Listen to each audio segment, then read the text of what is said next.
beses na kitang ipinaliwanag. 3 beses! Ano ang naintindihan mo? Wala.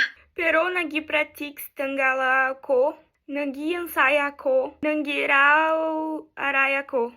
Saan ka nag-aral? Sa panaginip mo? Sinubukan ko tanggala ka. Tigil! Tigil! Kahit ang 3 taong gulang kong kapitbahay ay mas mahusay magsalita kaysa sayo. Kumakain pa nga siya ng maliliit na bato. Pansaya na. Tingnan mo ako sa mata at sabihin mo ulit sa Tagalog. Sige, maghihintay ako. Buong araw akong may oras. Sa tingin ko, Wala ka nang iniisip. Gusto mong magsalita ng Tagalog? Sige, ulitin mo pagkatapos ko.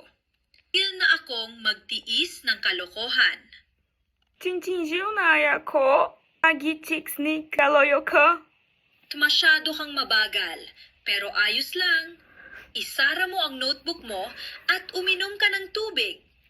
Matutulog muna ako. Sandali, napagod mo ako. Too slow is good. Close your notebook and go drink some water.